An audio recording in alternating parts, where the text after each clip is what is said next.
Oui, alors ma question s'adresse à Marguerite Cazeneuve et à Amélie Ancio. Donc je suis président du STEM, j'en connais surtout pour ça, mais je suis aussi coordonnateur du CRATB Occitanie, donc médecin généraliste, donc je m'occupe du centre régional d'antibiothérapie. Donc la pertinence des soins est au cœur de nos préoccupations. Actuellement, nous sommes réunis en réseau des CRATB au niveau national et nous avons un questionnement fort sur le rôle des télécabines et des téléconsultations. On a tous fait le constat que il y avait effectivement dans ce type d'exercice une grosse dérive de prescription d'antibiotiques et de corticoïdes notamment. Et effectivement, donc mon propos n'est pas de condamner les télécabines et les téléconsultations, puisque dans une période de pression d'accès aux soins, c'est des outils qui sont effectivement qu'il faudra utiliser. Mon propos est de savoir s'il est prévu, alors je l'ai vu dans la présentation de Madame la directrice de la HAS, qu'il était prévu de s'y pencher dessus, mais là c'est une course contre la montre. Il faut effectivement, il nous semble qu'il est important de proposer un cadre réglementaire à ces prescriptions, de ces téléconsultations, pour, comme dans les pays d'Europe du Nord, que les médecins qui ne respectent pas ce cadre réglementaire ne puissent pas continuer à pratiquer en télécabine ou téléconsultation. Donc, est-ce que... Donc la question, enfin, Madame Cazeneuve, est-ce qu'il est prévu à court terme, notamment pendant le PLFSS, d'aborder cette question, comme ça va être abordé pour les arrêts de travail?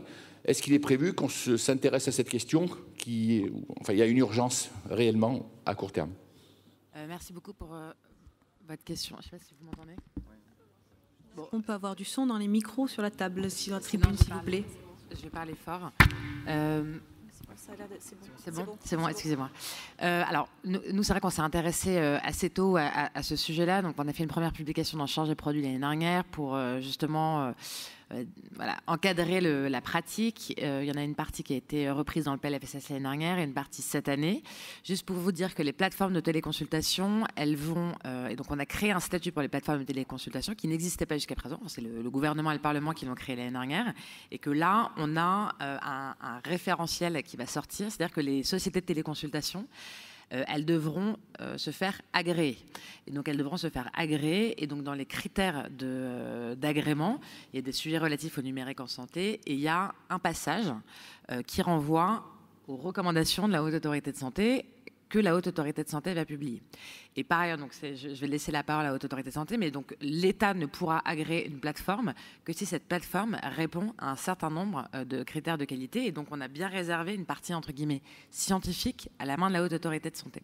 La deuxième chose, c'est que nous, on a fait des publications sur la téléconsultation, mais encore limité parce qu'on n'avait pas suffisamment de données, notamment parce qu'on ne les identifiait pas bien.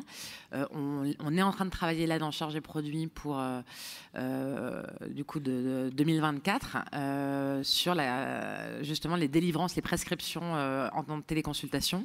Et donc on va essayer de faire toute une étude là-dessus pour justement mettre en évidence ce qui se passe en matière de prescription d'antibiotiques, d'antalgiques, etc. Les différences entre les prescriptions en téléconsultation ou pas, etc., etc. Donc ça, on va essayer de nous faire une publication par ailleurs pour le cas échéant, si c'est nécessaire, revenir encore en LFSS pour la 3e fois, du coup, l'année prochaine. Je vous remercie. Et du coup, en complément, pour l'HAS, vous l'avez vu, hein, il y a le premier référentiel donc, pour l'utilisation de l'accessibilité, ça sera là pour décembre 2023. Et effectivement, on a aussi eu la saisine sur les lieux. On en a discuté cette semaine. Il interviendra un tout petit peu plus tôt, début janvier. Henri Partouche, Paris-Cité. C'est une question pour Amélie Dancio également. Voilà, quand est-ce qu'on va faire des recommandations adaptées à les patients, aux vrais patients qu'on voit, c'est-à-dire des patients multimorbides. Et je pense à ces patients BPCO, diabète coronarien, qui ont le package et qui représentent un nombre très important de patients et qu'on prend en charge tous les jours et pour lesquels les recommandations actuelles ne sont pas adaptées à notre pratique. Merci pour votre question. Alors, je pense que dans ma présentation, vous l'avez vu, hein, dans l'évolution sur les recommandations, notamment, il va y en avoir un tout autour des risques cardiovasculaires. Donc, il y aura quand même de la prise en charge plus large des patients qui est en cours pour ce type de recommandations-là. Ensuite, la deuxième réponse que je voudrais vous faire, c'est aujourd'hui, si vous prenez l'exemple de ce parcours sur la BPCO, il a été inscrit de cette façon-là. Maintenant, effectivement, on peut, avec vous pouvez aussi nous saisir pour qu'on puisse actualiser les recommandations et qu'on travaille sur ce type de patient-là, par exemple. Et du coup, en fonction de vos demandes, les saisines sont analysées par notre collège et on travaille dessus avec des groupes de travail comme d'habitude. Merci. Enfin, tout se passe au niveau aussi de la formation du groupe de travail.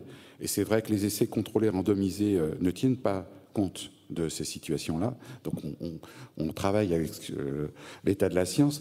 Mais dans le groupe de travail, il faut aussi inclure des généralistes, bien sûr, mais aussi des professionnels des sciences sociales, parce qu'ils sont très, très pertinents pour ces questions que Maud a montrées en revue Mardi Mortalité, où tous les aspects systémiques, les aspects sociaux, les aspects inégalités sociales de santé sont vraiment très présents dans la prise en charge de nos patients multimorbides notamment. Merci. Juste en précision, je vous ai donné l'exemple le risque cardiovasculaire. Notre groupe de travail, vous parliez des groupes de travail, il est aujourd'hui coordonné par un médecin généraliste universitaire, c'est Clarisse Dilbao. Et donc voilà, je pense que cet apport-là est important pour les groupes de travail et pour la réalisation des recommandations. Une autre question peut-être ? Oui. Bonjour. Bonjour. Je suis Clémence El-Maliki, je suis médecin généraliste à Toulouse. J'attendais cette plénière avec beaucoup d'intérêt. J'ai pris des notes pendant que vous interveniez et du coup j'ai écrit ce que je vais vous dire parce que je suis très stressée de le dire. Donc excusez-moi, je vais le lire, mais ce sera beaucoup plus clair comme ça. J'ai l'impression que la qualité pour l'assurance maladie consiste en la maîtrise par les médecins des recommandations de la HAS. J'ai peur que cette maîtrise soit déjà présente, mais qu'elle n'est peut-être pas pleinement mise en œuvre du fait de la pression du besoin d'accès aux soins que nous pouvons vivre au sein de nos cabinets. J'ai peur que la qualité des soins consiste actuellement prioritairement en ce que chaque patient en ALD est un médecin traitant. Alors je me questionne sur la possibilité d'un maintien d'une tarification basse de la consultation de médecine générale comparée aux autres spécialités médicales en France ou à la médecine de famille dans les pays économiquement similaires à la France. Serait-ce un appel à la quantité en France au détriment de la qualité telle que nous pouvons la vivre au sein de nos cabinets ? J'ai peur enfin que l'assurance maladie et les politiques de santé ne sachent pas que la qualité des soins consiste au sein de nos cabinets en un équilibre entre tous les éléments de qualité que nous avons vus au cours de cette plénière. Merci.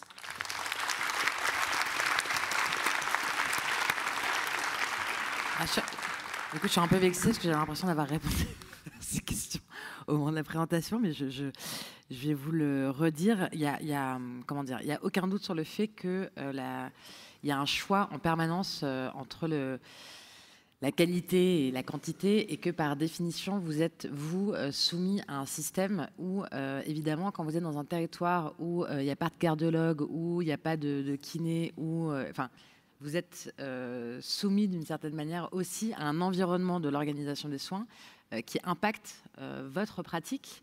Vous y êtes pour rien, vous êtes dépendant de ce contexte-là. Et donc, c'est clair que la qualité, entre guillemets, du parcours du patient, de la prise en charge du patient, elle dépend de tout ça.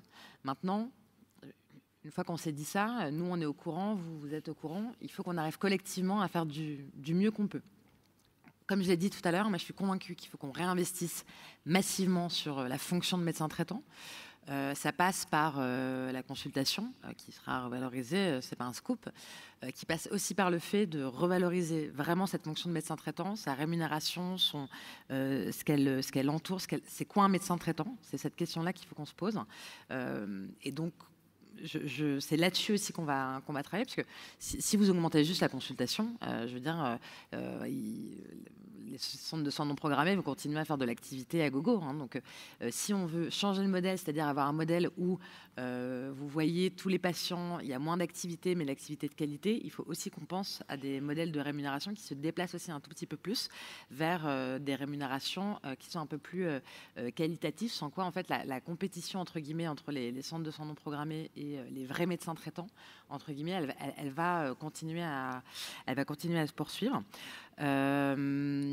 Et ensuite, voilà, comme je l'ai dit tout à l'heure, en permanence, je suis interpellée par des médecins qui me disent « Mais en fait, moi, j'ai pas du tout envie de prendre plus de patients. Moi, j'ai envie de faire bien avec les patients que j'ai. » Et je comprends très, très bien cette réponse. Voilà. Le truc, c'est que nous, de l'autre côté, si on n'arrive pas à avoir un médecin traitant pour tous les patients, tous les gens qui sont contre les médecins traitants, ils disent vous voyez bien, de toute façon, on ne peut pas donner un médecin traitant à tout le monde, donc on va faire autre chose, on va proposer un système dégradé. Et donc nous, Assurance Maladie, on se bat pour que la fonction de médecin traitant, elle soit renforcée, qu'elle soit au cœur du système, etc. Mais en fait, si derrière, on n'arrive pas collectivement, vous et nous, à garantir l'universalité de l'accès à un médecin traitant, ce système-là, il va tomber, parce qu'à un moment donné, la réalité du terrain fait que si les patients ne trouvent pas de médecin traitant, on va nous dire, en fait, vous commencez à nous gonfler avec vos histoires de médecins traitants, on va faire autrement. Voilà. Et donc, c'est pour ça que c'est un équilibre compliqué. Honnêtement, on n'a pas la solution. C'est la raison pour laquelle les premières discussions conventionnelles n'ont pas réussi. C'est la raison pour laquelle on y retourne. C'est la raison pour laquelle je prends beaucoup de précautions quand je vous parle, parce que je n'ai pas la solution. Mais je pense que je suis convaincue, en tout cas, que la médecine générale, elle a un tournant et que c'est maintenant que ça se joue. Et donc, il faut qu'on arrive à avancer sur les deux tableaux en même temps. Et donc, c'est un travail d'équilibriste. Mais je pense qu'il ne faut pas qu'on ait des procès d'intention les uns par rapport aux autres. Ne faites pas de procès d'intention à l'assurance maladie. On n'est pas là pour faire de l'abattage. C'est pas ça notre sujet. C'est vraiment pas ça notre sujet. Voilà. Merci beaucoup. Je crois qu'on a bien compris le message. Je suis désolée, je vais devoir vous frustrer, mais il va falloir vraiment que nous clôturions la session pour des contraintes organisationnelles avec les sessions après et le temps de la pause repas. Nous nous en excusons platement et je remercie encore tous les intervenants d'avoir participé à cette session et vous pour votre patience et votre lutte contre l'hypoglycémie. Merci beaucoup à tous.